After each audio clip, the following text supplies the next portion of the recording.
Oi, telespectador da TV Caravelas, estamos começando mais um Filosofia em Questão.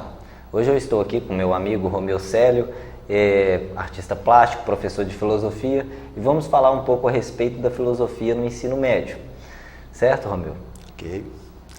Bom, primeiramente gostaria de agradecer a oportunidade de estar aqui na TV Caravelas e dizer que é um prazer imenso estar batendo esse papo aqui com meu amigo Felipe, falando desse assunto maravilhoso que é a filosofia e as artes. Isso mesmo. Romeu, eu sempre fui contra o ensino da filosofia no ensino médio, mesmo sendo filósofo.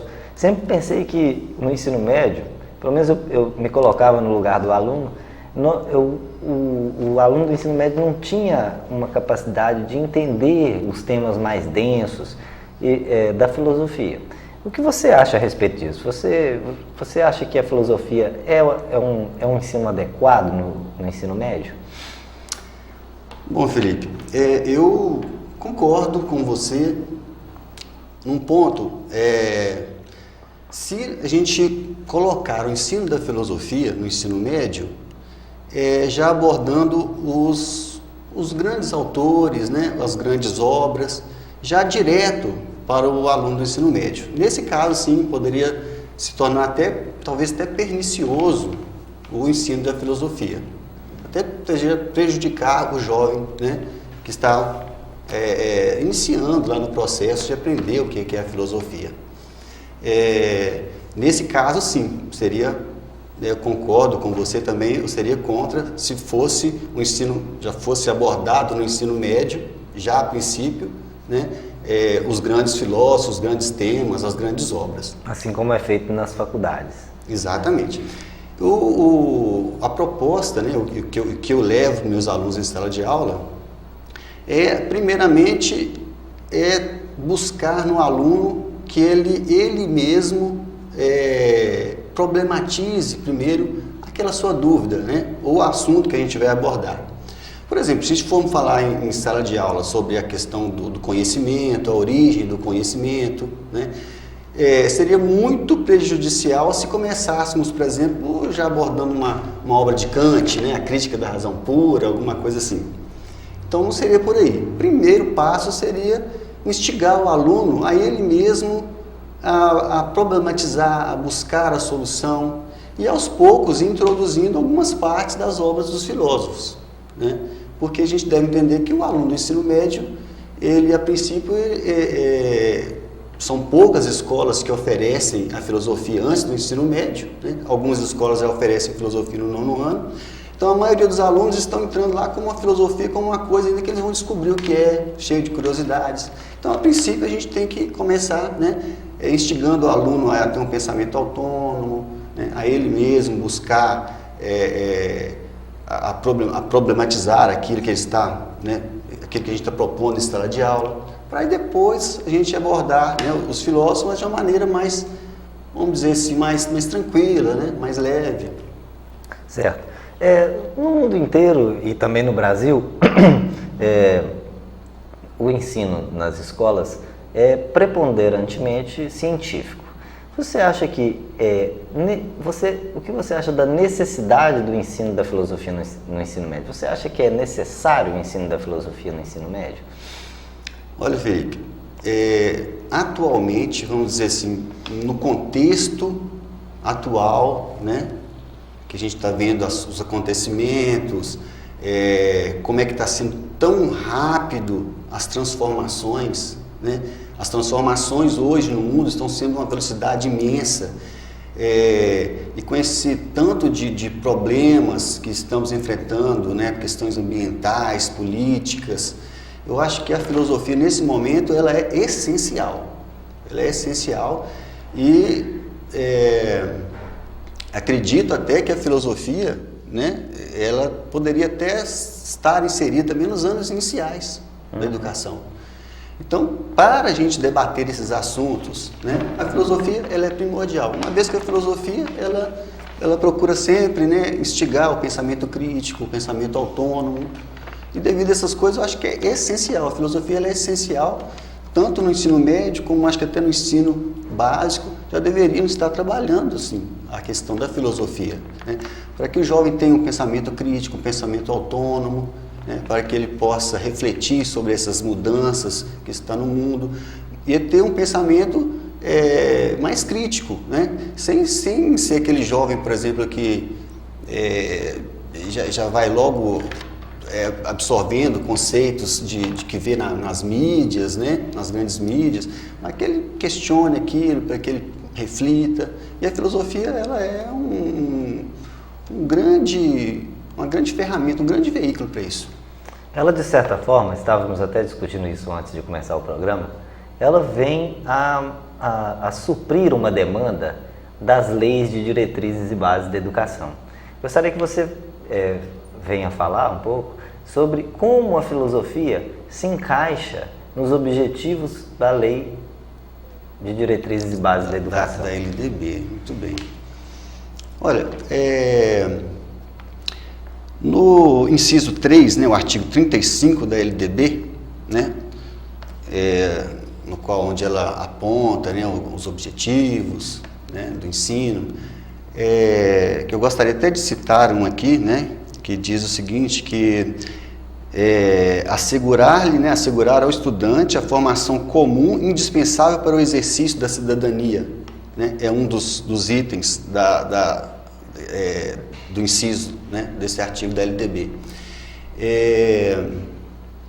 Eu vejo que a filosofia, né, eu penso assim, dentre as demais matérias, entre as demais disciplinas que o ensino médio oferece, acho que a filosofia é que melhor está preparada, melhor para abordar esse tipo de assunto, né? Também diz aqui, né, outro artigo da LDB, a questão da educação para o pensar, né? O aprimoramento do educando como pessoa humana, né, incluindo a ética, o desenvolvimento da autonomia intelectual e do pensamento crítico. Então, esses temas, né, que estão lá nesse inciso, desse artigo 35 da LDB, penso eu que a filosofia é a que está mais preparada para estar debatendo esse assunto. Então, se é uma norma, se está lá na LDB, então a filosofia ela é muito importante, ela está aqui, né, acho que é uma das que está mais preparada para tratar desses assuntos. É engraçado, agora eu vou fazer um pequeno comentário sobre uma experiência pessoal. Eu sempre tive, eu nunca fui muito interessado na escola normal, no ensino médio, e confesso que, porque acho que da maneira como eram abordados os assuntos, tanto a física como a matemática, como aquelas fórmulas e aqueles problemas que aquelas fórmulas resolviam, não parecia uma coisa inútil, né? De onde que vêm essas fórmulas? Então, penso eu que essa abordagem filosófica, ela devia estar inserida em todas as matérias, né? Então, não talvez uma disciplina filosófica que em separado, que hoje faz essa função, talvez, de levar o aluno a ter uma abordagem crítica até das outras matérias, né? Mas dentro de cada matéria, acho que ela já devia ter uma abordagem filosófica, no sentido de buscar os fundamentos e a história daqueles conceitos que se ensinam em física, em matemática, em química, né? Porque nem sempre a física foi do jeito que é, certo? Nem sempre as leis de Newton foram válidas, elas acontecem a partir de determinado momento. Exato. Existia uma física ptolomaica, por exemplo, que ela dava conta do mundo daquele tempo. Exato. Né? Então o homem conseguiu realizar as grandes navegações através de uma física que não era a física newtoniana. Uhum. Né? Instrumentos de navegação eram construídos, por exemplo, através dessa física ptolomaica, que ela servia mesmo tranquilamente naquele mundo que existia. A matemática, aquelas fórmulas de Bhaskara e etc., a geometria, não se sabia, por exemplo, de onde que se deduzia aquelas fórmulas geométricas, a matemática, de onde que se deduziam aquelas fórmulas. Então, talvez se houvesse uma abordagem filosófica em todas as matérias, teríamos alunos mais interessados, certo? Sim. Além disso que trata a Lei de Diretrizes e Bases da Educação, da questão de uma educação para a cidadania, né? De uma educação que busca a ética, entre outras questões filosóficas que parecem mais peculiares à filosofia, mas sabemos que a filosofia trata não apenas desses temas, mas de temas científicos, sim, né? Da teoria do conhecimento, etc. Estética. Exatamente. Agora, Romeu, eu queria que você falasse um pouco mais, que você começou falando, respondendo a primeira pergunta, a respeito de como que você faz a abordagem dos temas filosóficos nas suas aulas, porque você é professor de ensino médio e tem essa experiência de dar aulas de filosofia para o ensino médio. Então, assim, como seria um exemplo, ou de uma maneira mais geral, como são abordados os temas filosóficos em suas aulas? Bom, muito obrigado por fazer essa pergunta, estava ansioso para que estivesse essa pergunta. Bom, antes, Felipe, eu gostaria de voltar um pouco, né, naquele tema que você abordou anteriormente, como que é interessante essa questão da transformação que você mesmo colocou aí, né, um período da física, né, e que hoje, né, é totalmente mudada. Como que as coisas se transformam com o tempo e como que tem um prazo de validade, né? Como teve, como você citou, né, aquele período onde todo mundo acreditava que a Terra seria o centro do universo e os demais planetas giravam em torno da Terra, né? Era a física aristotélica, né? Ptolomaica. E depois, né, em várias transformações. E é interessante, né, que nessas transformações, a filosofia, apesar de também sofrer essas transformações, né, ela mantém viva até os dias atuais. Veja Platão é discutido até hoje, né? Eu gostaria só de abordar isso, que eu achei muito interessante, né, o seu toque. Agora, voltando à sua pergunta, né, sobre como eu conduzo as minhas aulas, né? Bom, Felipe, assim quando no meu primeiro dia de aula, com os primeiros anos, né, na qual eu vejo que os alunos estão assim ansiosos até para saber o que é essa matéria, o que é filosofia, eles ainda estão cheios de dúvidas, né, sobre isso. Então a primeira abordagem que eu começo com ele é com a mitologia, né, não só a mitologia grega, né, mas também a mitologia indígena, né, mitologia egípcia, nórdica. A gente aborda essa questão da mitologia.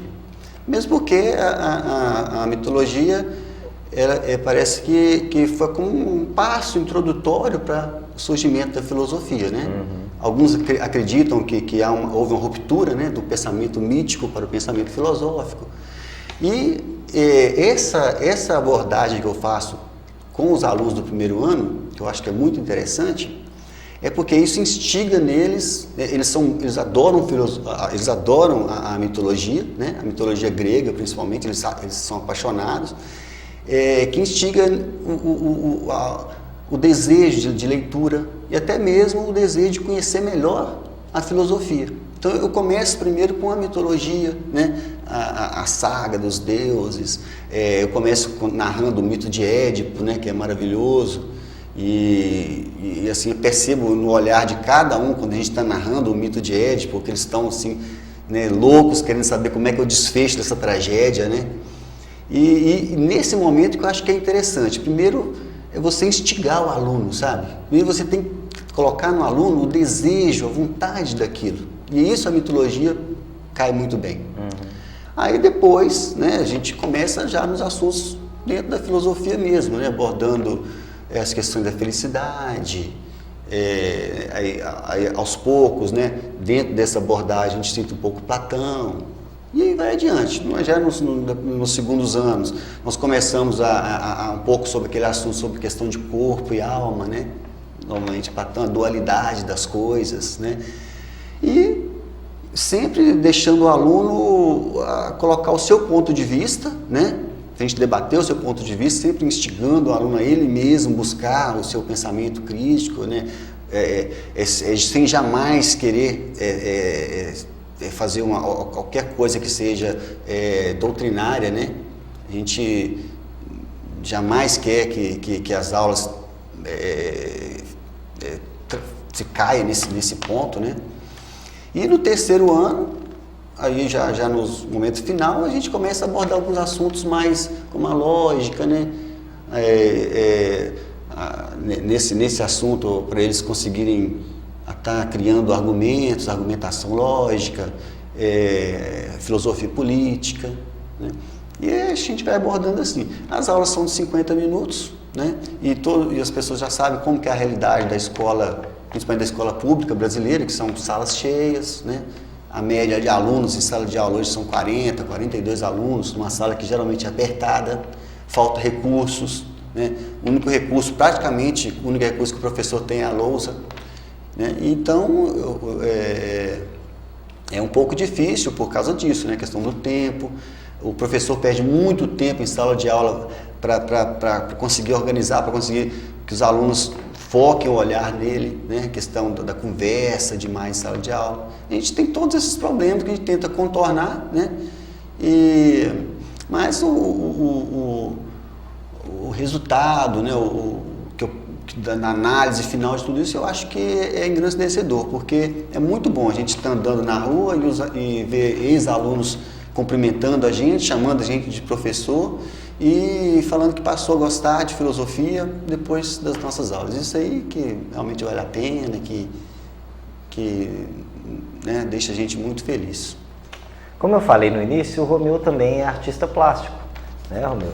Além de artista plástico, o Romeu constrói instrumentos musicais, certo? Eu gostaria que você falasse um pouco sobre o seu trabalho como artista plástico. O que você faz, além de pintura a óleo? Eu sei que você pinta um pouco de tela a óleo, né? Sim. Mas também parece que é ilustrador, tem um trabalho já com ilustração com determinados autores. Sim, eu queria que você falasse um pouco sobre isso. Bom, Felipe, eu trabalho nas artes plásticas já há alguns anos. Como diz, desde quando eu me entendo por gente, eu sempre gostei de lidar com a arte. Tenho irmãos meus que são artistas plásticos, parentes, né? Tenho irmão meu que já estudou em escolas do Rio de Janeiro, né? Na escola do Parque Lage. E eu fui crescendo, né? Vendo essa produção e também, né? Resolvi partir também para esse lado. Atualmente eu tenho um ateliê, né? Em Timóteo, no bairro Alvorada, onde funciona o meu ateliê. Onde eu trabalho com telas, né? Eu faço pintura em telas, pintura a óleo, né? Eu trabalho com pintura em telas. Vou falar a questão de estilo de pintura, eu não tenho assim, um estilo próprio, assim, uma coisa que eu vou dizer, eu sou, eu pinto só retratos, eu pinto só paisagens. Não, eu pinto em diversos temas. Em diversos meios também, não só na tela. Você pinta na parede, faz afresco. Parede, grafite, eu trabalho com grafite, né? No aerógrafo, faço trabalhos em aerografia. E também trabalho com cerâmica, né? Eu faço alguns trabalhos em cerâmica também. Tenho lá um forno, né? Para fazer a queima das peças, trabalho com cerâmica. Você falou sobre a questão da ilustração, né? Eu tive um imenso prazer de poder ilustrar o livro de contos de Abraão Lacerda, né? O livro chamado Vento Sul. Foi uma felicidade enorme ter sido convidado pelo Abraão para fazer a ilustração do seu livro, né? Também é um prazer enorme por ter ilustrado, feito a capa do livro da Zaira de Carvalho. Zaira de Carvalho é uma referência em Timóteo, né? Uma professora, grande cidadã, né? Escritora, poeta. Tive a oportunidade também de estar ilustrando a capa do livro dela, né? Tenho feito alguns trabalhos também em caricaturas, alguns trabalhos feitos em escolas, creches, né? Decorações. E a gente tem assim, no campo das artes plásticas, a gente está sempre buscando novo, sempre buscando novidade, o que aparecer a gente está fazendo. Agora, a cerâmica é a mais recente que eu resolvi entrar e me tornou uma paixão mesmo a cerâmica, né? Muito bom, muito gostoso trabalhar com argila, com barro, né? E eu tenho feito alguns trabalhos de cerâmica, né? Estou em fase de aprendizado também, né? A cerâmica ela é muito ampla, tem uma gama enorme de possibilidades. Eu tenho feito alguns trabalhos de cerâmica também. Gostaria que você me falasse agora sobre esse instrumento curiosíssimo que eu não conhecia, confesso né, que é a ocarina. Ocarina. Conte mais um pouco sobre a ocarina, como é feito, que instrumento, de onde veio esse instrumento, onde você aprendeu a fazer. Ok. Bom, a ocarina, já há alguns anos, né? Alguns anos, eu participei de uma oficina com o artista, o Ronaldo Lamp, né? É um artista conhecido aí, né? Tanto no Vale do Aço como no Brasil, onde ele ensinou a fazer a ocarina, né? Foi um curso que o Ronaldo Lamp deu, que o curso era de teatro, nesse curso também ele ensinava a gente a fazer alguns instrumentos, né? Ele ensinou a fazer a calimba, o gaidófono, todos os instrumentos feitos de bambu, de cabaça, e também a ocarina. E o que mais me chamou a atenção foi a ocarina, né? Aí a partir daí eu fui estudando esse instrumento, né? Fui pesquisando, fui fazendo ele de formas diferentes, né? E a ocarina, ela é considerada um instrumento pré-colombiano, né? Já os incas, os maias, lá os astecas os utilizavam em rituais, né? A ocarina. Mas existem outras formas de pesquisa desse instrumento que aponta que esse instrumento já existiu até na China, há, não sei, alguns milhares de anos atrás, né? Já tenho pesquisado algumas fontes já que informam que a ocarina ela não é um instrumento que partiu, né, a partir do período pré-colombiano. Parece que ela já foi também construída em outros povos em tempos bem mais antigos. Mas enfim, a ocarina é um instrumento de sopro muito parecido com a flauta, né? O som, a sonoridade, com uma diferença que ela tem uma câmara, né? A ocarina é como se fosse um instrumento de sopro onde ela tem uma câmara acústica que dá um som diferenciado, né? E existem vários modelos de ocarina. Esse que eu aprendi com o Ronaldo Lamp, por exemplo, é um modelo que ele sempre constrói, muito interessante, que é um modelo menor de ocarina. Depois eu aprendi a fazer uns outros modelos que já são mais parecidos com esse modelo que encontrado lá na China, em outros países, né, que é um outro formato. E através desse instrumento é possível tocar qualquer tipo de música, né? Então ele tem uma escala, ele segue uma escala diatônica. Como que é a questão das notas, da disposição das notas musicais nesse instrumento? No caso da ocarina, quando ela é feita da forma também artesanal como a gente faz, ela é feita de barro mesmo, de cerâmica, né? A gente molda ela na mão, né, com barro. Por ela ser feita assim, é muito difícil você conseguir um tom específico, né? Cada ocarina às vezes sai com uma tonalidade diferente. Tem vezes que uma ocarina sai de sol, outras em lá, e a partir daí a gente constrói a escala, né? Tem ocarinas, por exemplo, as ocarinas de 12 furos, elas conseguem até, né, várias variantes, né? Você consegue uma escala e algumas oitavas também. Consegue também os sustenidos, essas coisas? Sim, os sustenidos, tem sim. Inclusive por isso mesmo, que a ocarina você pode tocar qualquer música com a ocarina, né? É possível tocar qualquer música com ela. Tem profissionais que constroem a ocarina que eles conseguem manter um padrão de som, né, universal e tudo. Mas é porque já são mais profissionais, já tem equipamentos, né? Mas a forma como a gente trabalha com a ocarina, ela é mais artesanal, né? A gente molda na mão mesmo. E o que eu vejo interessante na ocarina é como um instrumento até didático, né? Quando a gente leva, por exemplo, a proposta de fazer ocarinas nas escolas, né, com os alunos, né, para eles moldarem, a gente consegue abordar vários campos de conhecimento ali. No campo das artes, né? Como trabalhar com a cerâmica, na parte da química, porque a cerâmica passa por um processo de queima, né? Você pode abordar isso, então é bastante interessante. E no final a questão de afinar, porque quando a ocarina está, né, quase seca, é o processo quando vai se fazer para afinar, né, para ela ficar afinada, é um processo também para educar o ouvido, né? Então, o que a gente busca, o que eu acho interessante na ocarina é justamente ensinar as pessoas, né, principalmente os jovens, as crianças, a construírem a ocarina. E nesse processo de construção ela vai aprender um monte de coisa. Por exemplo, no processo de queima, a partir do momento quando você construiu a ocarina, né, no barro, ele secou, aí você leva ao forno a uma temperatura de 1000 graus. Ali há uma transformação, né? E nesse processo de transformação, o aluno pode abordar questões de química, de física, e depois na música, então é muito interessante. Eu estive aqui, telespectador da TV Caravelas, com o Romeu Célio. Na próxima quinta-feira estaremos de volta. TV Caravelas, descobrindo um novo jeito de fazer televisão. Obrigado.